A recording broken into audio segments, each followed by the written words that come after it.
السلام علیکم ورحمۃ اللہ وبرکاتہ۔ ناظرین، امید کرتا ہوں سب خیریت و عافیت کے ساتھ ہوگے۔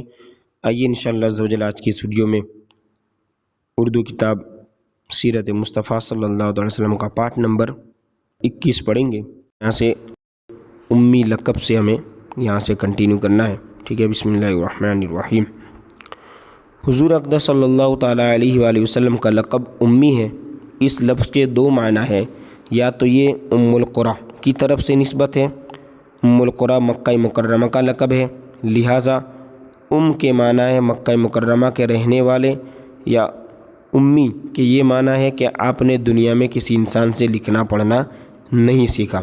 یہ حضور اقدس صلی اللہ تعالی وسلم کا بہت ہی عظیم الشان معجزہ ہے کہ دنیا میں کسی نے بھی آپ کو نہیں پڑھایا یا لکھایا، مگر خداوند قدوس نے آپ کو اس قدر علم عطا فرمایا کہ آپ کا سینہ اولین و آخرین کے علوم و معارف کا خزینہ بن گیا، اور آپ پر ایسی کتاب نازل ہوئی جس کی شان تبیان لکل شیء، ہر چیز کا روشن بیان ہے۔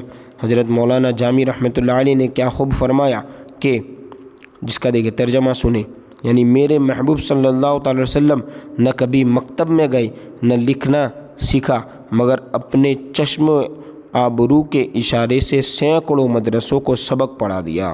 سبحان اللہ۔ ظاہر ہے کہ جس کا استاد اور تعلیم دینے والا خلاق عالم جل جلالہ ہو، بھلا اس کو کسی اور استاد سے تعلیم حاصل کرنے کی کیا ضرورت ہوگی۔ اعلیٰ حضرت فاضل بریلوی قدس سرہ العزیز نے ارشاد فرمایا کہ ایسا امی کس لیے منت کش استاد ہو، کیا کفایت اس کو اقرأ وربک الاکرم نہیں۔ یعنی آپ صلی اللہ علیہ وسلم کے امی لقب ہونے کا حقیقی راز کیا ہے، اس کو تو خداوند علام الغیوب کے سوا اور کون بتا سکتا ہے، لیکن بظاہر اس میں چند حکمتیں اور فوائد معلوم ہوتے ہیں۔ پہلا یہ کہ تمام دنیا کو علم و حکمت سکھانے والے حضور اقدس صلی اللہ تعالی وسلم ہو، اور آپ صلی اللہ تعالی علیہ وسلم کا استاد صرف خداوند عالم ہی ہو، کوئی انسان آپ کا استاد نہ ہو کہ کبھی کوئی یہ نہ کہہ سکے کہ پیغمبر تو میرا پڑھایا ہوا شاگرد ہے۔ دوسرا فائدہ کیا ہے، یہ کہ کوئی شخص کبھی یہ خیال نہ کر سکے کہ فلاں آدمی حضور صلی اللہ علیہ وسلم کا استاد تھا تو شاید وہ حضور سے زیادہ علم والا ہوگا، یہ بھی کوئی خیال نہ کر سکے، اس لیے حضور کو امی بنایا گیا۔ اس طرح تیسرا یہ کہ حضور صلی اللہ علیہ وسلم کے بارے میں کوئی یہ وہم بھی نہ کر سکے کہ حضور صلی اللہ علیہ وسلم چونکہ پڑھے لکھے آدمی تھے، اس لیے انہوں نے خود ہی قرآن کی آیتوں کو اپنی طرف سے بنا کر پیش کیا ہے، اور قرآن انہی کا بنایا ہوا کلام ہے۔ چہارم، جب حضور اقدس صلی اللہ علیہ وسلم ساری دنیا کو کتاب اور حکمت کی تعلیم دیں تو کوئی یہ نہ کہہ سکے کہ پہلی اور پرانی کتابوں کو دیکھ کر اس قسم کی انمول اور انقلاب آفری تعلیمات دنیا کے سامنے پیش کر رہے ہیں، یعنی کوئی یہ اس طرح کا خیال نہ کرے، ٹھیک ہے۔ پنجم یعنی پانچواں، اگر حضور صلی اللہ علیہ وسلم کا کوئی استاد ہوتا تو آپ کو اس کی تعظیم کرنی پڑتی، حالانکہ حضور صلی اللہ علیہ وسلم کو خالق کائنات نے اس لیے پیدا فرمایا تھا کہ سارا عالم آپ صلی اللہ علیہ وسلم کی تعظیم کرے، اس لیے حضرت حق جل شانہ نے اس کو گوارا نہیں فرمایا کہ میرا محبوب کسی کے آگے زانوئے تلمذ طے کرے، یعنی دو زانو بیٹھ کر شاگرد بنے، یہ اللہ نے گوارا نہیں کیا، اور کوئی اس کا استاد ہو، ٹھیک ہے۔ سفر شام اور بحیرہ، جب حضور صلی اللہ علیہ وسلم کی عمر شریف 12 برس کی ہوئی تو اس وقت ابو طالب نے تجارت کی غرض سے ملک شام کا سفر کیا۔ ابو طالب کو چونکہ حضور صلی اللہ علیہ وسلم سے بہت ہی والہانہ محبت تھی، اس لیے وہ آپ کو بھی اس سفر میں اپنے ہمراہ لے گئے۔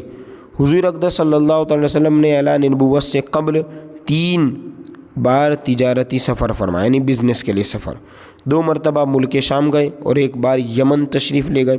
یہ ملک شام کا پہلا سفر ہے کہ اس سفر کے دوران بصرہ میں بحیرہ راہب عیسائی سادھو کے پاس آپ کا قیام ہوا۔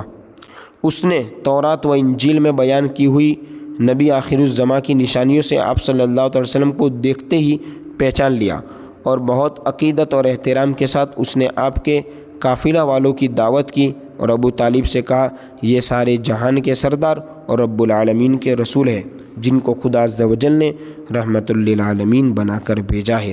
میں نے دیکھا ہے کہ شجر و حجر ان کو سجدہ کرتے ہیں اور ابر ان پر سایہ کرتا ہے اور ان کے دونوں شانوں کے درمیان مہر نبوت ہے۔ اس لیے تمہارے اور ان کے حق میں یہی بہتر ہوگا کہ اب تم ان کو لے کر آگے نہ جاؤ اور اپنا